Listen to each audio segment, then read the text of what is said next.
You're listening to Protect It All, where Aaron Crow expands the conversation beyond just OT, delving into the interconnected worlds of IT and OT cybersecurity. Get ready for essential strategies and insights. Here's your host, Aaron Crow. How's it going, y'all? It's going really well. This is a unique one, right? We're kind of doing a double hitter here. So both of us have podcasts, so we're doing this to share on both of our platforms because conversations like this are important.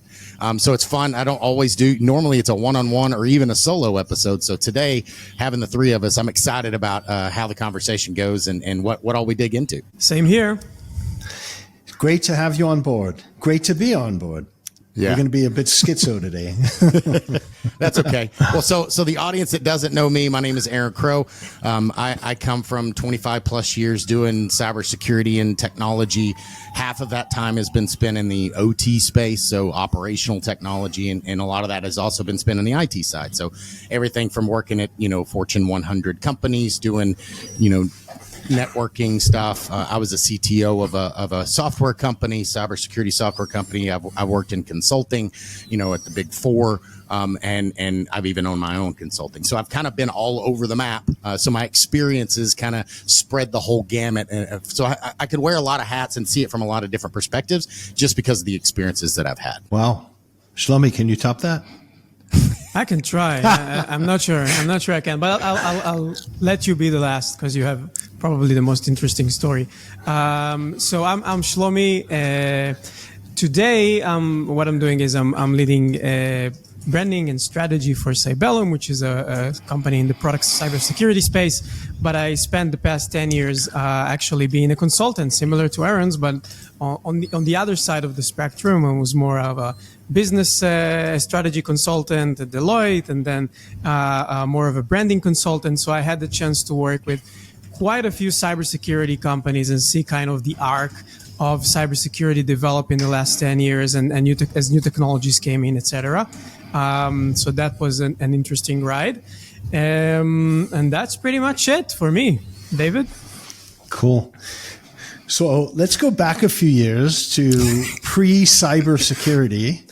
And I was working on network security and operations for a defense contractor, putting in the largest fiber optic implementation of its kind in Los Angeles. Actually, one of the biggest at the time in the United States. And fast forward a few years, white hair, yeah. Fast forward a few years, and as Shlomi and Aaron also said, I've been involved in several vendors of cybersecurity solutions, including for endpoints, networks, and most recently, Cybellum, where we're doing product security for automotive industry, medical device industry, embedded systems, and basically the things that keep people alive on a daily basis, which is really exciting.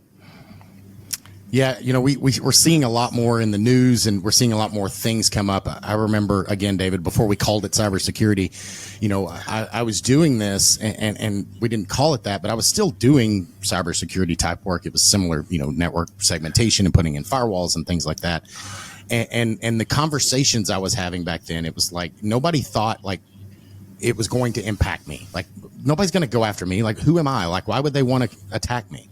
And I think now we're seeing more and more because it doesn't matter. It's opportunity. It's because they can. It's because financial reasons, because of malware and ransomware and all the things that we're seeing in the news. So I think more and more folks are finally starting to see it doesn't matter who you are or how small you are or any of that. You can be a target. It can impact you. So it's not enough to just do nothing anymore. Sure. And I think one of the amazing things that I've seen through my career is that I started working in security pre-internet, and what's happened, we talk about the expansion of the threat vectors, right? Going into all different types of areas. But what about the expansion of the attackers, right? Where you used to have nation states, you used to have intelligence organizations within various countries. Who were, let's say, trying to do offensive or maybe defensive by doing offensive types of hacking. And all of a sudden, the capability to hack was in the hands of 15-year-olds in villages, in places where people were making $1 a month. And all of a sudden they said, hey, well, maybe we have a new line of business here, and we can certainly do a lot better than we've been doing in the past. So I think, in addition to the expansion of the threat vector because of the way that the internet is being used, but also communication advancements have given the ability to all kinds of people. And I don't want to say that 15-year-olds are the people that we should be worrying about, but basically any age, any gender, any population have now become potentially the people who are going to try to get into your systems. And that makes it incredibly difficult to protect. Yeah. Yeah. I had a professor at university who used to talk about knowledge and the knowledge that you know versus the knowledge that you don't know.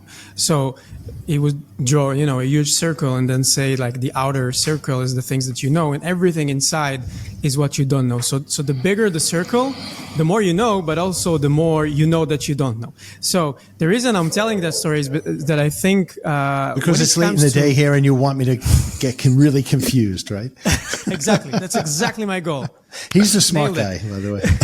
Not sure about that, but what my point is that in terms of breaches, the more time I spent in cybersecurity and with cybersecurity entrepreneurs, the more I realized that actually the hacks that we see and the stories that we hear about ransomware, etc., are kind of like this outer circle, and inside there are so many potential cybersecurity incidents that just don't happen thanks to all the innovation that we have today in cybersecurity. And some of them are pretty scary. So, some probably don't happen just because there's no monetary value in them or because no one ever tried to do those crazy hacks. But still, I think we should pat ourselves in the back every now and then and just talk about the things that don't happen as well as the things that do happen. So. Yeah, I mean, that's true. Obviously, there's a lot of things that can happen, and I've seen a vast change, David, like you said, right? It's before kind of, left of bang and then all the things that have happened after that, and how much change has come. Like, again, I remember, working in power plants and these OT environments, and the level of security was, we disconnected from corporate, or we have a firewall. Like that was it. Like check, I'm done with cybersecurity. To now where we have these advanced capabilities, we're doing secure remote access and we're doing network monitoring and we're sending data to a SOC, and there's somebody actually looking at the data and saying, hey, what is this good? Is this bad? Like, should this be happening? And making decisions, actually considering what the things that are going on in the network and in the environment beyond just the operational. Because it's easy to look at the operational, the plant's running, widgets are coming out the back end and everything seems fine. But we've also seen attacks, Stuxnet and others, that can make operators think things are going well when they're actually not. Yeah. Those are probably the scariest ones, the ones that you don't even know happen. And this is, I think, how a lot of the privacy and data breaches happen, because, the data is being taken away by the breachers, and you only realize that after the fact sometimes. And I think, from our point of view, and David, you can probably add to that, what we found is interesting in the OT context is that there is a lot of focus on the network side and on, as you say, on the data exchange and how to safeguard that, but less so on the device side and on the product side, which we see as at least as important as the network side, simply because some of those devices are very old and legacy devices, and they are also potential, breach sources in a lot of different ways. When you talk about embedded systems and their complexity, there's so many ways to breach through them. So this is why I think it's always important to look at all of the areas from which an attack could happen, and not just take the obvious one or the one that we think is the most prominent, And I think something else is happening, especially over the last 3 to 4 years. We're seeing a lot of governments coming out with new regulations about cybersecurity, whether it's the White House coming out with the omnibus bill and specifically targeting supply chain, medical devices, whether it's the recent CRA in Europe. And what to me is very interesting, I've heard different industry figures say that the main reason why they are doing significant cybersecurity, whether it's SBOM, software bill of materials, vulnerability monitoring, compliance in general, is specifically because of the regulations. And in fact, when they talk about risk management, they talk about, okay, the risk is not just the risk management of will I be hacked and what would that do to the consumer if it's a consumer product, but what is the risk that I'm going to get caught by the regulatory agencies? Because that's like getting caught by the IRS. You get caught once, you're on a list, and they're going to keep coming after you, and their audits are going to be very deep, and the audits are going to be very nasty. So, in fact, one automotive vendor said, we do cost risk analysis on safety in the cybersecurity area. And that's very different to another representative engineer of an OEM who we actually spoke to last week. And she said that there's a very strong convergence between functional safety and cybersecurity. And they're doing the cybersecurity because they want to, because they are concerned and they don't want their names to be in the headlines, the next week as being the company that had, whatever crashes of their cars or whatever it is, due to issues of attacks. And so I think that's also interesting. It's not only the fact that we have to do all of these checks, not only the fact that we have to worry also about the network, also about the firmware and about the endpoints and, have your firewalls in place and everything else. But what is the impetus for doing, putting serious cybersecurity programs into place? Yeah, I've spent a lot of my career in power utility, and if you look in the United States, there's 17 critical infrastructures that are in our country deemed by the government, and I would argue, and most do, that power utility is the most advanced of those as far as down that path of cybersecurity, and I think you can really tie that back to the regulation, NERC-CIP. NERC-CIP came out and they really pushed, the requirements. And like you said, David, there's a huge stick of if you're not compliant, then there are huge fines. And I've seen very, very large fines, millions, tens of millions of dollars put on companies that were out of compliance. So there's a really big thing. And it kind of leads to, cybersecurity is not it's not always a way to, be more efficient from a financial perspective. Like, so if I bolt on cybersecurity, I'm not necessarily making more widgets more efficiently, right? It's not lowering my costs. In fact, it's usually adding cost on to my systems. So sometimes it's hard to justify from a business perspective that risk reward, right? So I'm adding a whole bunch of costs and how much am I lowering my risk for that reason? So in the past, I think that's why a lot of people said, oh, well, I'll just put in a firewall and that's enough. I'm checking that box, right? Because that risk reward, it wasn't necessarily properly considered, I don't believe, is they didn't really understand what those risks were. And I think if they really understood what those risks were, then they wouldn't be opting out of or doing the bare minimum in these cybersecurity areas. And I think that pendulum is swinging because more and more attacks are happening, because more and more regulations are coming out in more and more industries, because we know the other thing that the regulation does is it justifies to the board, this is not optional. You have to do this. And if you don't do this, not only, to your point, David, not only is there a risk of being attacked, but there's also a risk of getting a fine. And that risk is very easy for the CFO to understand or in all the board. Once you put it into money language, it's like, oh, well, obviously we're going to spend $1 so we don't get fined $5. Right. Eventually, nothing would put your your cybersecurity program in overdrive more than a fine or an attack. Those are like the two sure ways to get there. I remember we talked to some cybersecurity manager from SolarWinds a few months back about the attack, and they now have, I think, at least according to our conversation, that's how it sounds like, one of the best top-notch cybersecurity programs in the world, really. Right. Because of this wildly publicized attack. So unfortunately, that's what drives cybersecurity programs more than anything. But I agree with you that I think it's changing. I mean, companies, we see that, for example, in the medical device space, also in the automotive space. Companies who are already under specific regulations take it as a must-have. And then the question becomes not why does cybersecurity, postpone my releases or postpone my deployments? It's more like, okay, that's the basis. We have to comply. Now, how do we innovate quicker with cybersecurity in place? And that's a much better question and a much better framing of that problem, because then cybersecurity becomes kind of a partner to this process. That's where you start seeing, for example, threat modeling and Tara come in early in the development phase. They want to partner with cybersecurity because they know that will allow them to innovate faster. So I think eventually it's a very healthy progress.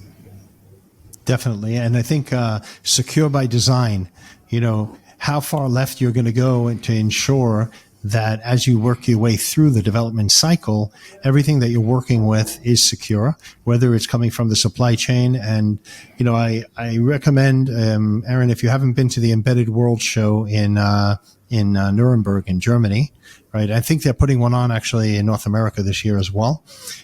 In Germany, they have like 5 halls of small companies, big companies, huge companies that are selling their components, and it could be something for a car, it could be something for a control system in industrial, one of the 17 industrials. It could be, just like a widget. And when you talk to the smaller and mid-sized companies about cybersecurity, if you ask them, do you guys create SBOMs for the components that you're selling? They're like, what's an SBOM? And then if you talk to them about cybersecurity, they're like, well, we don't need cybersecurity because we give it to a large integrator and they worry about cybersecurity. Well, those days are changing. And in fact, some of the very large integrators, they've taken the steps of, number one, making sure that the component providers are providing secure components.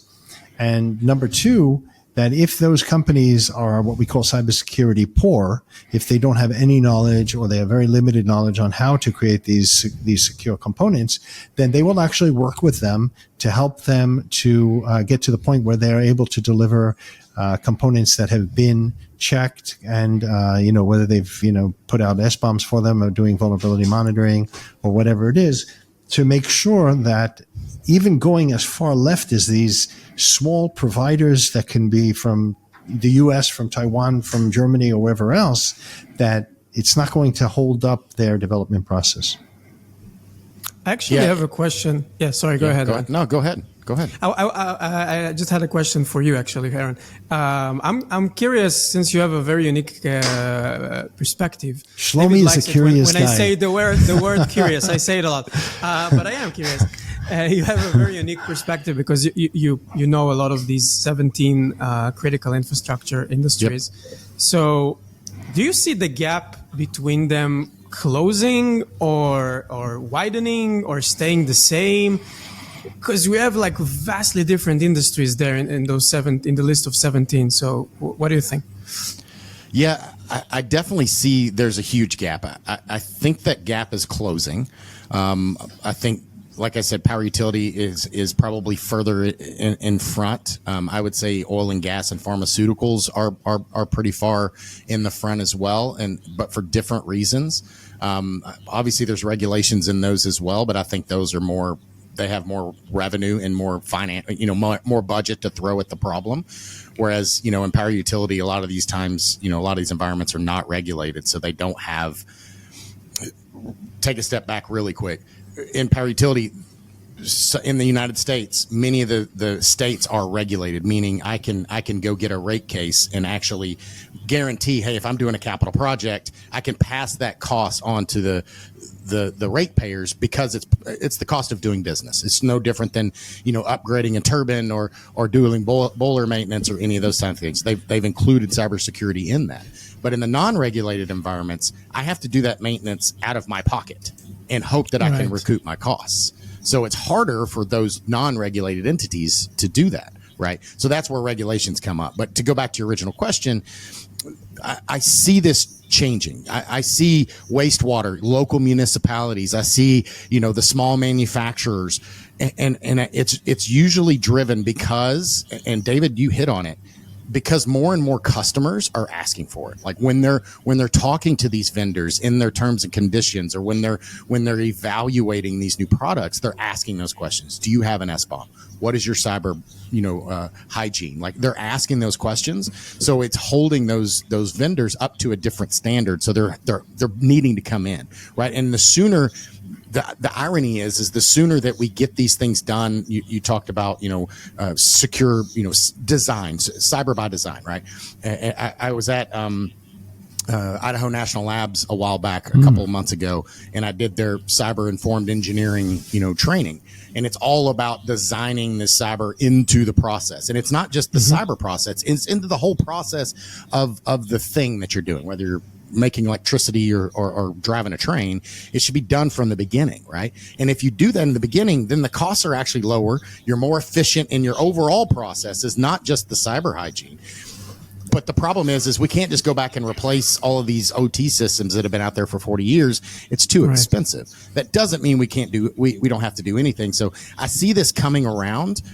A lot of these industries change quicker, meaning that the time between installation to upgrade is shorter. Whereas in some of these OT environments, power plants is a great example. I have a lot of experience in that. They may a power plant may have the same technology and the same equipment that it installed 40 years ago. And they haven't upgraded anything. Maybe they've done maintenance on it, but they're not replacing it. There's DOS and Windows XP and a lot of really antiquated systems that are still running critical infrastructure, and they're doing a fine job. That doesn't mean you have to replace them. It just means you still have to do something. And that's the other thing I think people have come around to, is it doesn't necessarily mean that I have to just replace my control system or rip out all the old equipment. But it also doesn't mean I can't do anything. I can't just say, well, it's Windows XP and I can't replace it, so I can't do anything. Like, no, you can do things. I can mitigate it in different ways. I can isolate it. I can put other systems around it. I can monitor for certain things. I can lock it down. There's a lot of things that you can do that don't just require you to replace everything. Yeah. It's actually extremely interesting because when you look at the evolution of cybersecurity, you always see, new tools, new innovations, new ways to secure new devices. It's always about what's new. But there's a huge market out there of legacy, like cybersecurity for legacy devices, which is probably even more challenging than the new stuff. And it's not going away. So it just sounds like it's going to be more and more complicated to fend off the attacks in these devices.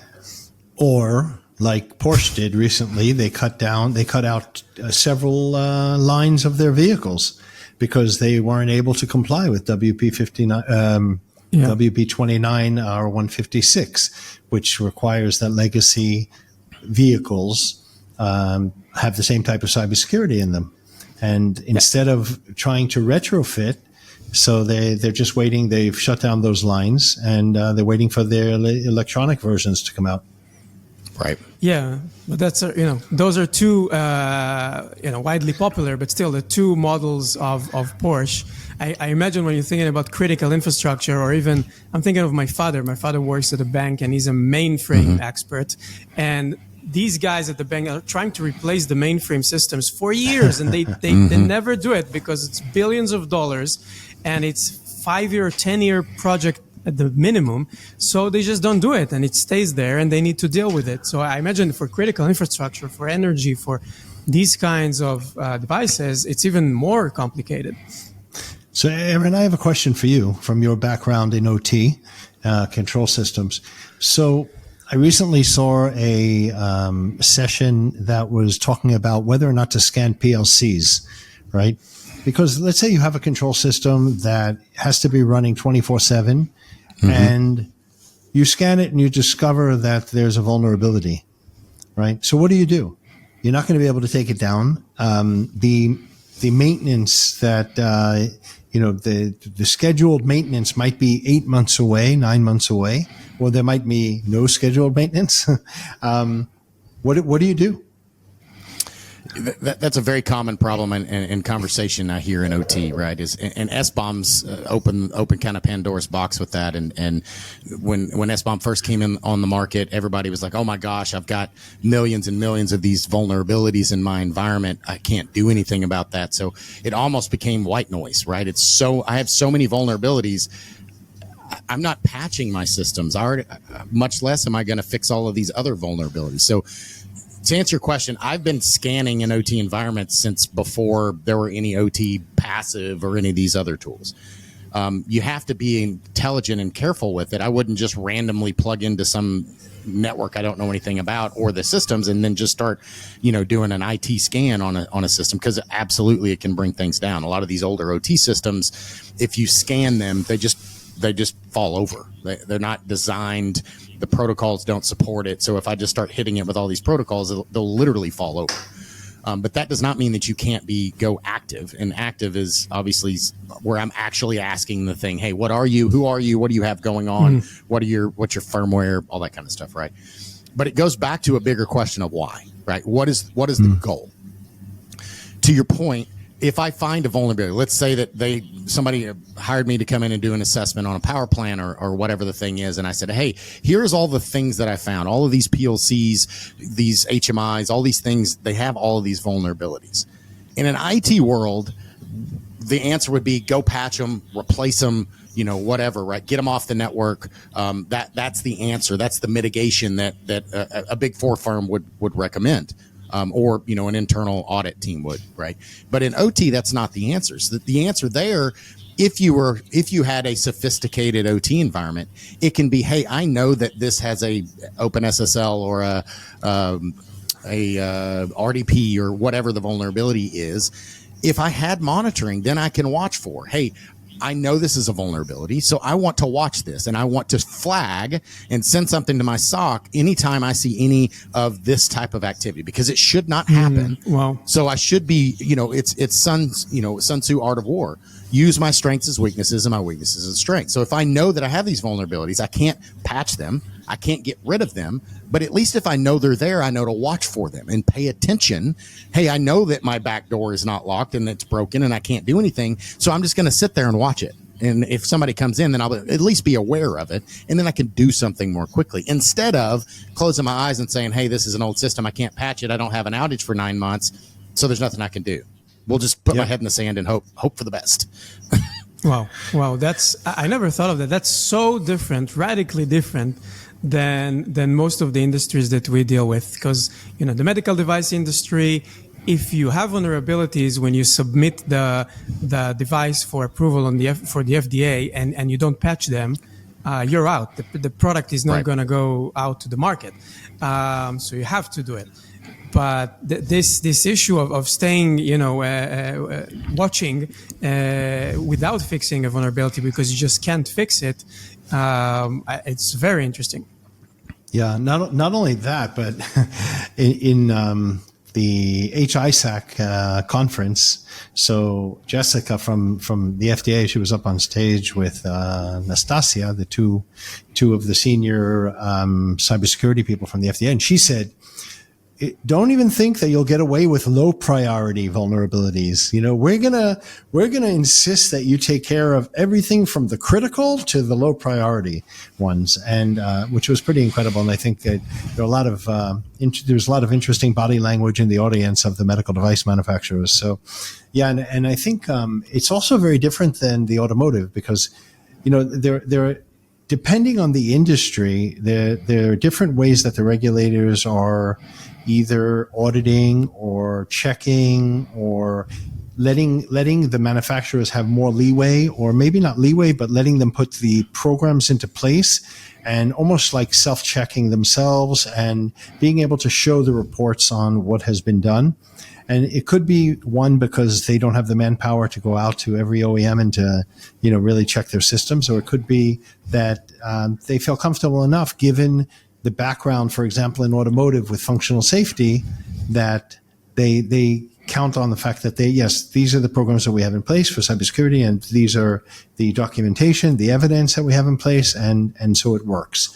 Whereby in other industries, I think they need to be a lot more on top of things. I'll just, as an example, one of the 17 critical, I believe, is food preparation and food manufacturing, right? Which, people, when they hear about food manufacturing, they think, oh, that's an interesting one. They don't realize how important that is. If you shut down food manufacturing, you're shutting down the daily intake of food for your population. So it becomes a seriously critical area.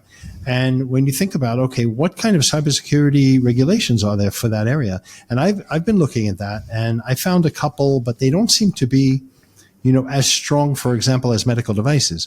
And I would think that they would even have to be more intensive, because this is food that we're talking about. A medical device, right. Yeah, you can say I can use it or I cannot use it, but food people need to eat. So they have to be sure that what they're ingesting is safe, and, that the systems have not been tampered with.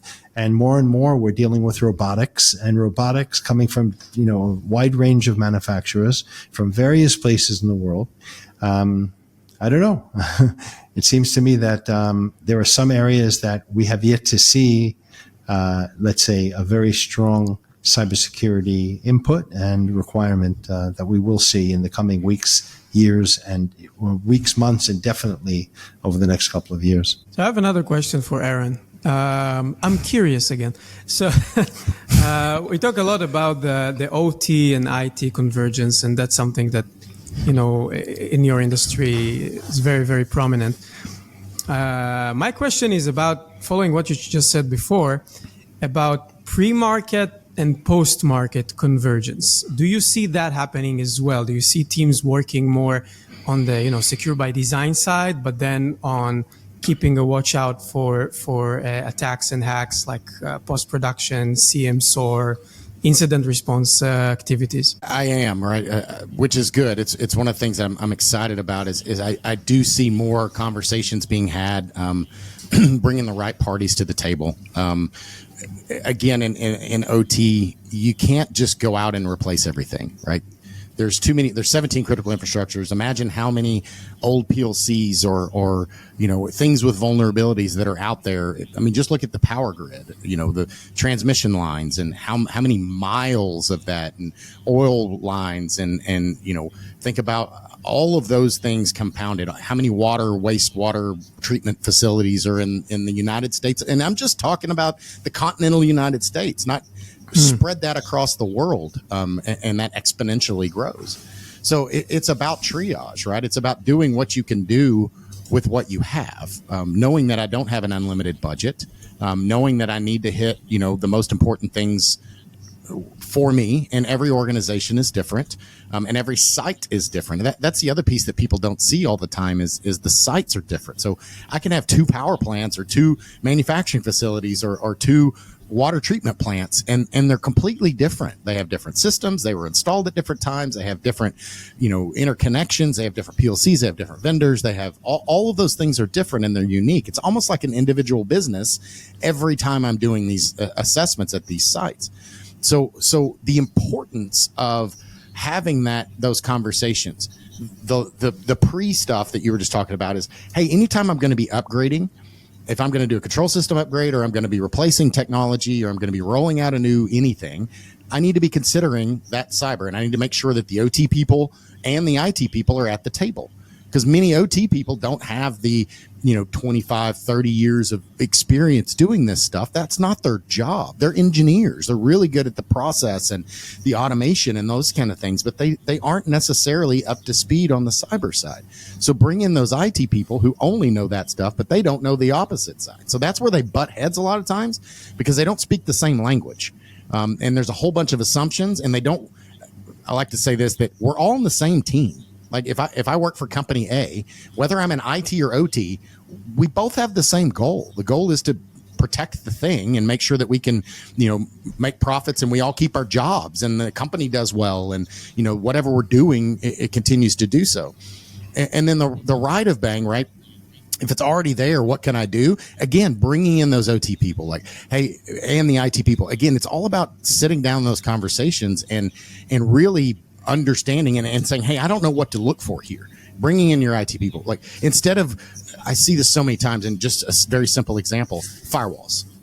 I want to install a firewall at my site, but I don't trust IT to support it because they're going to make changes and it's going to impact me, right? So I understand that. I've been in that role, right? But at the same time, I shouldn't just say I'm going to do this, because I probably am not a firewall expert, like me as the OT person, right? So there's an entire firewall team on the IT side that's all they do all day long is do firewalls. They've got training. They've been doing it for 15 years. They're as good at that as the OT person is as running his plant or facility, right? So it's sad that more and more people don't have those conversations and let's say that you don't let them support it and manage it for you, but at least they're advising, hey, this is the firewall rules that we did. Can you guys review it and see if I'm missing anything, right? Let them look at it. Maybe they're monitoring it with your approval. Like, there's a lot of different things that you can do, but use those resources. That way you're not having to, because the other option is you bring in a third party, like a consulting company that manages for you, which is super expensive. And maybe it's the only option you have. But I think just having different conversations and looking at solutions to make sure that you have both teams, so that you can see if I'm going to replace something or if I need to manage and mitigate the things that we already have, and just do the best we can with what we have. Yeah. That makes a lot of sense. I mean, we saw something similar on the KPI side. We've been doing a lot of work on trying to come up with the most valuable, the most useful KPIs for product security, because product security specifically is a relatively new field, and trying to measure it and see the business value is not always so easy. And what we found out is, you have on the one hand a lot of cybersecurity KPIs that you can track, like how many critical vulnerabilities I have, what's my risk score, all of those things. And then you have business metrics, like how much money does it cost, or what's the ROI on this and that. The sweet spot is when you converge the two. So if you can find KPIs that show you both your goals. So for example, if you look at how much time it takes me to fix a vulnerability, that's something that's relevant for both the security teams, because obviously they want to do their work more efficiently, but also for the business, because it means less resources, less time spent, less people, man hour. So that's a really good KPI. And if you can find a bunch of those, I think it makes the operation much more efficient and creates much better collaboration between business and cybersecurity as well. So I saw something recently by an MIT professor, and this will take us into another dimension of this conversation. So basically, he was doing some interesting studies, critical infrastructure, where he talked about the fact that a physical attack on some critical infrastructure would be tantamount to an act of war. But if it's a cyber attack, and first of all, you have to identify where it's coming from, who it's coming from, you have to be sure. And then, even then, you might not say it's an act of war. But so they in MIT were able to simulate cyber attacks where the result was that pressure gauges and pumps exploded, right? So we're not just talking about taking a system offline, taking an electric grid offline, taking a water sewage treatment plant offline, but actually making them useless. And the way he did that was by using generative AI. So now we're into a new dimension here of generative AI, whereby, okay, if we can do this in the labs in MIT, certainly the nation states, certainly the rogue terrorists are able to do that in their own, computer labs, wherever they are in the world. And we're talking about a whole new dimension of cyber attacks that's not just meant to, take a system offline, but to actually destroy the system from within. And coming from the background that you have of control systems of the OT side, what do you make of all this? And what do you think? I mean, generative AI is a game changer also for the hackers and also maybe for us trying to protect these types of attacks.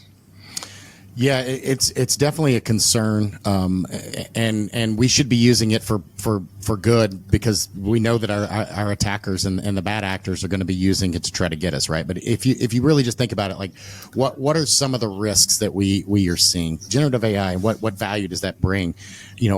Before, I had to have really specific knowledge of the control system or the PLC. You look back to Stuxnet; it was specifically built for a certain equipment doing a certain task. Right. So whoever built it, right, it was done specifically for that equipment, right? So somebody had to have extreme knowledge of those systems and have a bench probably of that equipment, and they were building this code, and then they were seeing it, how it reacted, and they were getting the responses, and they were doing QA. I mean, it was a normal, secure product development team, right? But you don't necessarily have to have that now that you have AI can get rid of the requirements for a lot of that, right? I can put it and say, hey, these are known vulnerabilities. How can I attack it, right? Or it's this firewall. So we can start using AI. Our attackers can start using AI to shorten the gap. Like before, we had script kiddies. Back in our day, you go all the way back to hackers, and you're downloading different things, and you're trying codes that are already out there, or attacks that are already out there, and I'm just using them and throwing them against the wall. But AI can do that, the same thing, and it doesn't have to be one that already exists. So we look at all these vulnerabilities, and look at S-bombs or any of these things, right? And those are known vulnerabilities. But all those vulnerabilities, before they were known, they were unknown. And we look at Stuxnet, again, going back to Stuxnet or any number of those. Before it came out, nobody knew about it, but the vulnerability was still there. We just didn't know about it. Like 0 days is, by very definition, what that means. So there's unlimited a number of 0 days we know nothing about.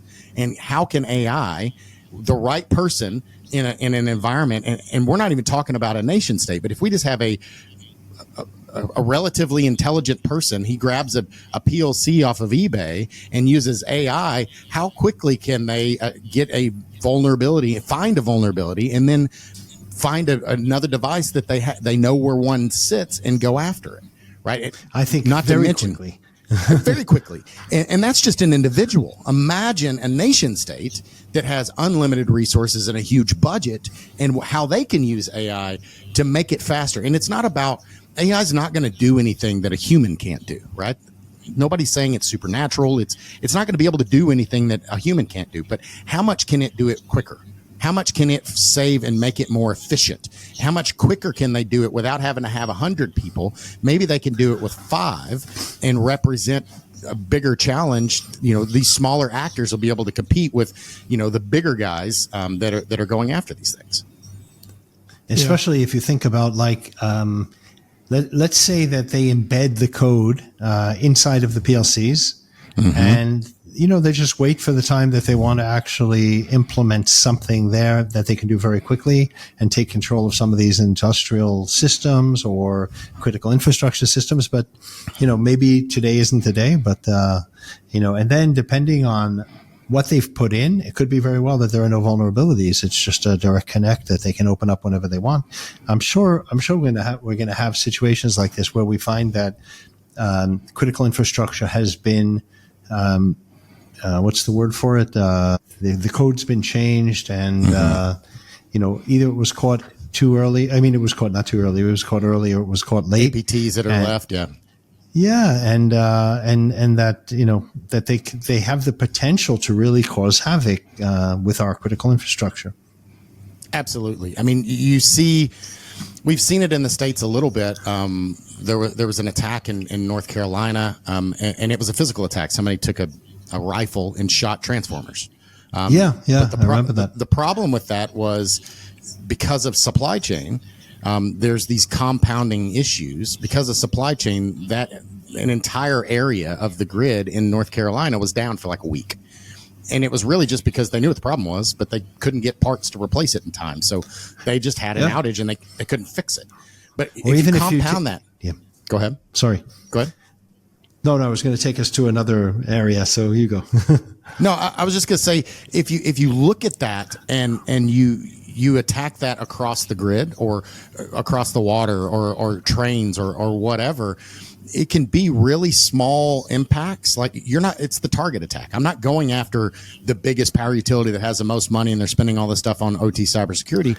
I'm going after the little guys. And if I hit the right ones, then I can have a bigger impact. And because of supply chain, if I do cause physical problems, I can cause a small problem can become something big. If you look at a turbine at a power plant, it's 18 months to 2 years before I can replace it. So if I can cause it to physically damage, and I don't mean explode, I just mean enough that I can't run it. It's out of alignment. Like I blow up one turbine or one fan in a turbine, then I can't run that turbine without causing more damage. And then that entire system is down for at least probably 2 years. It's not like they have a spare turbine sitting over on the corner, right? Those things are built in Germany and they take a long, it's purpose built for that location. Like, and that's across OT. I see that being a very large concern, with, how do we defend against that? Right. It's very interesting strategically. Shlomi, right? this is what I wanted to say before. It goes back to one of our first podcasts, which something so simple as a third-party application allowed a 19-year-old in Germany in a small village to break into how many? There were 30 Teslas around the world. 30 Teslas, yeah. Yeah. And to take control and open up garage doors, and so it doesn't take that much. It just needs one little opening. It goes back to what I said at the beginning, that the more I learn about cybersecurity, the more I realize there are endless unknown attacks that could happen. I think eventually one or two things will happen, right? Either it will become like a tool for deterrence. So all the nation states will know that all the other nation states have this power. It's kind of like nuclear weapons, but no one's going to use it because the implications are too big. Or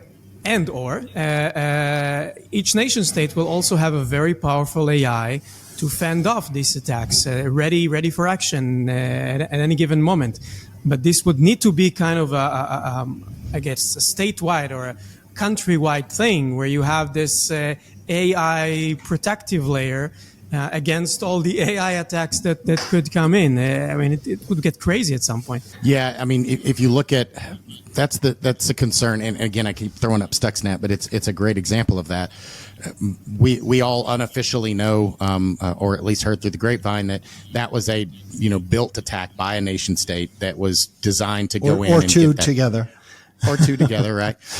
To go in for a very specific purpose and shut down, the thing that it did. Like, we don't have to get into the details. Everybody's heard it. We don't have to go back into that. But the problem is what happens. It's not like a missile or a bullet. The problem is that thing can then be grabbed, and I can find that thing that weapon I just shot at whomever I'm attacking. They can then take it, manipulate it, and shoot it back at me. Right. So I can take that attack, that product, that thing that I created to attack this one thing, Stuxnet. Now we see Stuxnet in the wild. Now, granted, because it's so specific, it's not super dangerous unless you have the exact system that is done. Now, that doesn't mean it can't be manipulated to be used in other ways, but the original purpose is that one thing. But again, the problem with cyber malware and APTs and all those types of things, even if we're the good guys and we're going after the bad guys then can then turn it around and attack the good guys. It's the whole good and bad is you take the code base, you throw it into AI engine. Yep. And you say, okay, take this and now manipulate it so that it's able to attack, I don't know, the electrical grids or product B, site A. They have these things. How can I these known vulnerabilities? Yeah. Do you think, Aaron, that at some point it will make nation states decide that they should have a backup plan of critical infrastructure that's completely air-gapped, not connected, just in case? Because at some point you lose control over this thing, and there are only so many attacks that you can fend off. So what do you think? I can definitely see that. I actually read a book not too long ago talking about the whole nuclear system, and if you look at that, like America's nuclear weapons are analog. They don't have digital systems. They actually use, like our ICBMs have, they look at the stars to navigate. They don't have GPS. They don't have any of that kind of stuff. And part of the reason for that, A, it was designed, way back in the day, but B, they don't want it to be attackable, right? They're keeping it. If you look at nuclear power plants, same thing. Like most of those technologies, they have analog, they have tertiary systems. So a normal power plant may have a primary and a backup. Well, nuclear power plants have a tertiary, so they have a primary, backup, and a third. And usually those thirds are analog for the exact same reason, so that I can fail when the digitals break. I know it's going to work this way. I can absolutely see a place where our super critical systems, with power utility, we have something called black start. Black start is if the entire country goes dark. Like, you can't start a power plant without electricity. So it's kind of a chicken and egg thing. So how do I get a power plant running if I don't have electricity? Well, they have black start plants, and they have little generators, and they get a small plant going to get a little bit of power going, and then they jump start the next plant. And then the whole transmission thing is there's frequencies, and it's all a big, very complicated physics problem. And we have to do those things. And if you look at those black start plants, most of the time, it's not always the case, but most of the time they're smaller. And the main reason they keep them running is because the grid, we as the country pay the providers to have those plants basically sitting idle, waiting to be for this exact reason. So they're not necessarily doing maintenance, the same type of maintenance, because they're not running. It's like I've got a chainsaw, and I start it once a month to make sure it still runs, and then it just sits in the corner. I'm not using it every day until a tree falls, and then I need to make sure that my chainsaw works. That's the black start plant. So I can absolutely see where we need to make sure, especially in some of these more critical systems, waste, water, electricity. We see when electricity goes down, you can't pump gas, water, you can't get water. Like everything in our country shuts down across the world. Like you're a third world country very quickly when you have no electricity, because every other system is impacted by it. Maybe you have some backup generators that run for a little bit. So how can we, from a cost perspective and just from a time and opportunity perspective, how can we have that backup plan, right? And how can we bulletproof our systems so that we know how to get back up if the worst case scenario happens? And are the right people having those conversations? I'm afraid that probably not. Or if they are, they think the risk reward is not there yet. But unfortunately, I think that may be something we need to consider, at least at some large scale. About 2 weeks ago, I shut off my landline after all these years, and the guy from the PTT here, he called me up and he's like, "Are you sure you don't want it as a backup? A lot of people keep it as a backup in case the cellular networks go down."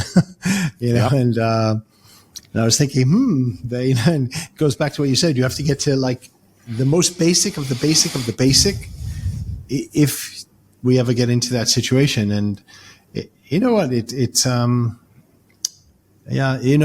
can look at various movies that have been produced and, futuristic stuff that we think about. But I hope we never get to that stage. If we get to that stage, it's going to be a really sorry world that we're living in. And, I try to be more optimistic and think, full steam ahead. And I really hope we don't get to that stage, because that would be, it would really set things back quite far after we've come so far. And it's scary to see, obviously there's pretty large, things going on, Ukraine, Israel, things that are going on right now. And we see, when wars happen, they kind of throw out the rules, right? We've seen things in Ukraine where they're not necessarily attacking, but there's fighting going on around a nuclear power plant. Imagine what could happen if bad things happen there, right?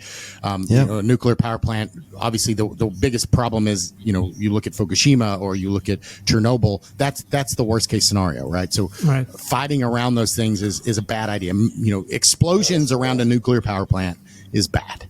But we see those things happening because they're in war, and they throw out logic sometimes, and or maybe the commanders don't want that to happen, but the guys on the ground are just doing what they think is right. But whatever the reason, it doesn't really matter, and I'm not trying to get political at all, but it's about, hey, we know things happen, so we have to plan for worst case scenario. We can't just assume nobody is dumb enough to do that, because somebody is dumb enough to do that, even if it's out of ignorance. I didn't realize the big implications of that, right? You talked about the AI fight, right?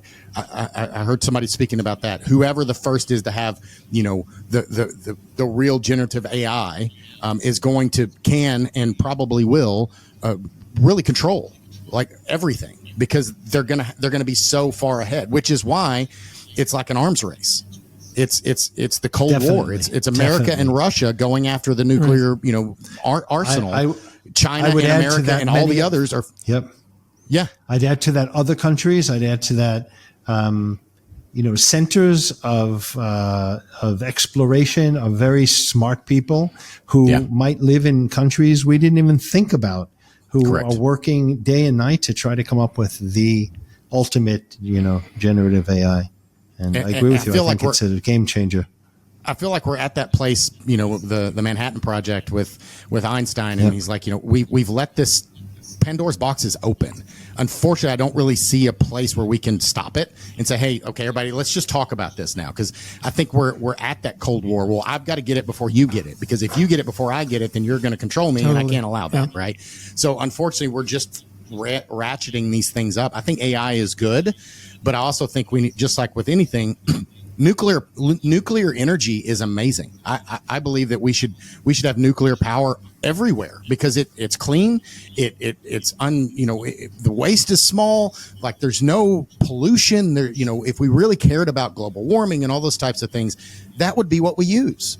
But we don't, because we're scared because of Fukushima and Chernobyl and nuclear bombs. It's terrifying, the technology. But if it's done right, nuclear power itself is very, very awesome. I mean, it's what our sun is, right?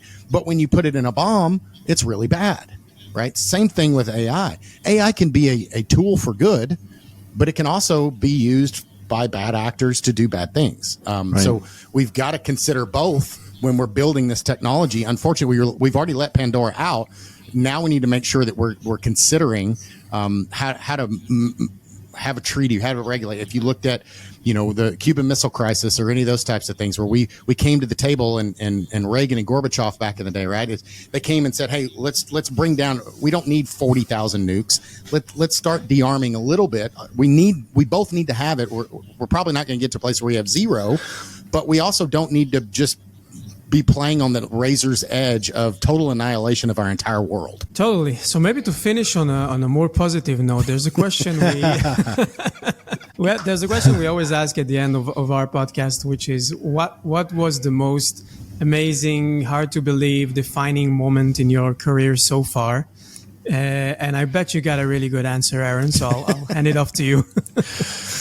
I've had a long career, so there's been a lot of those moments. I think for me, some of the biggest things, my career trajectory has been unique in that I didn't always have the experience I needed for the job that I was in. Right. There was a seat and nobody else stepped up, and I was able to step up. And this started, I was 18 in college, and I was working, technology jobs back in the day, doing desktop support and things like that. So, I was always willing to take risks and step up to something that I was not necessarily competent in. And that goes from technology stuff to also, later in my career, it was really about more of the soft skills. Right. There was a part in my career where I really transitioned from, yes, I still do technology, and I'm still pretty deep in the technical stuff, but public speaking, being on a podcast, because it doesn't matter how smart I am at configuring a firewall. If I can't explain it to the person across the table from me that is not as technical. Right. I can't just browbeat them and say, you need this because just trust me because I said so, like that. The parenting tactic of do what I say because I said so. It doesn't work in the world. It doesn't work. So the more that I can transition. It doesn't work at home either, by the way. It doesn't. I have 3 kids, and it does not work with them either. the more that I can have those conversations and explain things in a way that they understand without being condescending or like I'm talking down to them, it's probably not the traditional answer, but I think that transition from technical to I've always had some of those soft skills, but when I really started focusing on them, it's amazing how much my career and my ability to do the things that I want to do, because really what I care about is being able to protect these environments that I know so much about and I'm so passionate about. But unless I can explain it to people and make them trust me, building trust, like we change at the speed of trust. So the quicker that I can make you trust me, and not in a negative way like a con artist, but really build a true trust with you, the more likely you are to listen to what I have to say and not look at it as, hey, I'm trying to pitch you or sell you something, but I really care about this and I want to help you. Wow, I love that answer. So Shlomi, what about you? What was the most amazing? Oh, wow. We've never actually asked each other this question. Yeah, I'd like to hear y'all's answers. That's true. I've been asked this question before in another podcast that had nothing to do with cybersecurity. So I guess I'll give the same answer, which again has nothing to do with cybersecurity. So a few years back when I was working at Monitor Deloitte, I decided I was always a musician and I wrote songs and stuff like that. And I decided that probably the busiest time of my life being a management consultant is also the best time possible to try out that music thing. So I took a few days off and I recorded some of my songs as demos. And I just decided that I'll send them to all of my musical heroes and producers and everyone I want. I don't know what I drank this week, but I felt like this was a good idea. So I sent it to like 30 people. 99% of them or so that didn't get back to me. But one or two did get back to me. And one of them was a legendary producer from the UK who worked with the Rolling Stones and stuff. And he said, I really like that stuff. How about you come over to my house in England in a few months and we'll record your album. I love it. And that started a whole different trajectory in my life for the next 6 months. I needed to convince my managers that I would need to take time off. They didn't understand what I was on and why I'm doing that. But it ended up being the most incredible 6 months in my life where I, went to London, recorded an album, felt like I'm in dreamland, basically. And that's something I carry with me ever since, because I never became Bono or anything like that. But obviously, come on! Don't be modest. Don't be modest. Maybe I will still. But no, just the simplicity of trying out something and how easy it is. Sometimes people focus on how complicated it is and don't do stuff and don't try new stuff. Just because of how complicated it seems to them. But eventually those things are so simple. If you're passionate about something, there's gotta be someone on the other side that, has the power, has the, kind of the ability to help you. And they probably will, because that's how the world works. So yeah, that was definitely the most amazing moment in, I guess, my career, you could call it, so far, and I carry it with me ever since. I love that. Wow. All right, David, you're up. I'm hoping you'll forget about me. How can I top those stories, man? Look, I'll give you my aha moment. How's that? When it comes to cyber. Because I've had a lot of things. I've had a long career and many things that have been really good in the career, some things that were less good. But last summer, I was having laser surgery on my eye. Mm-hmm. And I had the doctor, the surgeon, he put this thing on the eye and he said, okay, now for 19 seconds, I'm going to turn on the laser. And I'm laying there and he puts this thing on. And I start thinking to myself, I really, really hope that somebody has checked this medical device for cybersecurity, because if not, I'm going to have a hole in my brain. That was what was going through my brain, right?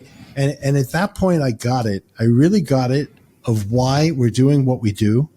and why we're protecting people, and why we're working on making sure that we're the good guys and that we protect ourselves.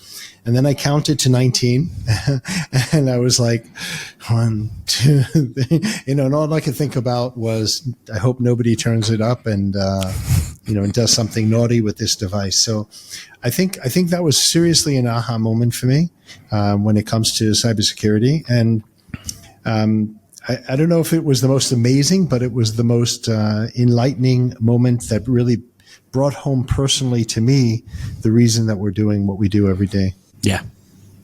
There's real implications. This is real world stuff, right? It's the same as you see the news article and somebody was mugged in some other area of the city, and it's like, oh well, that's somebody else, until you're sitting in the chair, or your next door neighbor, or maybe your wife or yourself gets impacted by that. Then it changes, right? You mentioned it before, right? With companies that got hit. SolarWinds is an example. They have huge cyber budgets now because they realize firsthand how dangerous and what the risk is. Hopefully we don't have to, the whole world doesn't have to realize, we don't have to wait until bad things happen to do good things. Because obviously we don't want to do it at that point. Unfortunately, I see a lot of people have to be in that chair and experience it firsthand before that aha moment happens. And they're like, oh yeah, this is why we should do that. Yep. Great. Well, this has been a lot of fun. This has Absolutely. been tons I of fun. appreciate the time today and the conversation. So why don't you guys tell us what's the call to action for you guys as far as learning more about the company that you guys or yourselves individually? Shlomi, you want to take it? Sure, and then you can take it as well.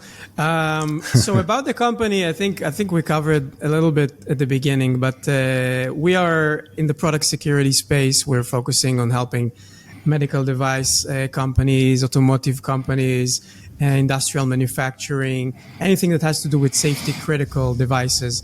So we help them with compliance with the cybersecurity regulations by facilitating the process of asset and ASBO management, vulnerability management, incident response, and all of that good stuff. So I guess the best way, if you want to learn more about that, is just talking directly to me or David, or visiting a website at cybellum.com. We love to talk about that stuff. We have a podcast dedicated to product security, so that's our bread and butter, and that's what we love doing. And yeah, I guess I'll leave it there. David, what would you like to add? I'll just add one thing to it, that we really like to get out to the market, and post-COVID especially, we do a lot of conferences face-to-face in addition to the podcast, and it would be great to meet anybody who wants to meet up. Come to our website, look at our events section, and let's meet face-to-face. And even if there's no upcoming event, if one of your if your organization wants to even just have a briefing on what it is that we do and how we've helped a lot of companies in the space, we're happy to come by and visit. We have teams all around the world, and just get in touch. David at cybellum.com, Shlomi at cybellum.com, and we'd be really happy to hear from you. Outstanding.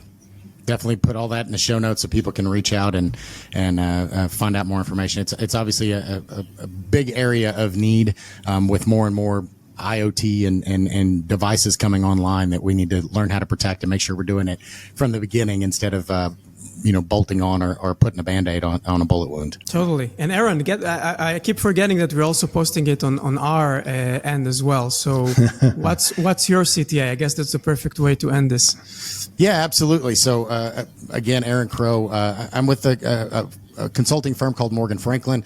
We are a cyber boutique from head to toe, right? So anything cyber related from a services perspective. We don't sell products. We work with a lot of partners, and we do everything from, you name it, like from IT to OT, assessments to implementations, doing design and architecture to hands-on, putting in, helping expand your team, coming in and doing specific project stuff, rollouts, kind of everything everything in between. My team specifically, we focus more on the OT side. Obviously I'm doing, power plants and manufacturing and rail and transportation and wastewater. And again, with that, we're doing everything from compliance, from assessments, from red teams to, helping you build a program, and it's all the policy, process, and technology, right? It's not just, hey, what technology do you need? Because technology is a big piece of it, but it's not always the answer. It's not always the only answer. Technology alone is not enough. So for me, obviously, I have my own podcast as well, Protect It All, where I really talk about all things IT and OT cybersecurity. It's probably leans heavier on the OT side just because I spend a lot of my efforts around that. But I like to have conversations in this because I really don't see that much difference. It's all the same. It's very similar. Technologies are similar, et cetera. It's just kind of the implementation and how that is different now. So, I'd go to a lot of conferences. I'll be at Black Hat and DEF CON here in the States in August. So definitely come out and say hi. Morgan Franklin has a booth at the House of Blues facility, and I'll also be at DEF CON. I work with a nonprofit called ICS Village. I'll be in the ICS Village during DEF CON. So definitely come up and ask questions. We'll have our little, we've got an OT wall that has PLCs and some cool blinky lights that we showcase and kind of talk about how OT and how do you secure it and what are the problems that you have and all that kind of stuff. So definitely reach out there. My website for my podcast is protectedall.co. My email's there. You can reach out if you want to be on the podcast or want to have some cool conversations. Definitely reach out. Great. Sounds great. So I guess Awesome. It's a wrap. This has been a lot of fun. Yeah, absolutely. Thank you, gentlemen. Thank you. Thanks for joining us on Protect It All, where we explore the crossroads of IT and OT cybersecurity. Remember to subscribe wherever you get your podcasts to stay ahead in this ever-evolving field. Until next time.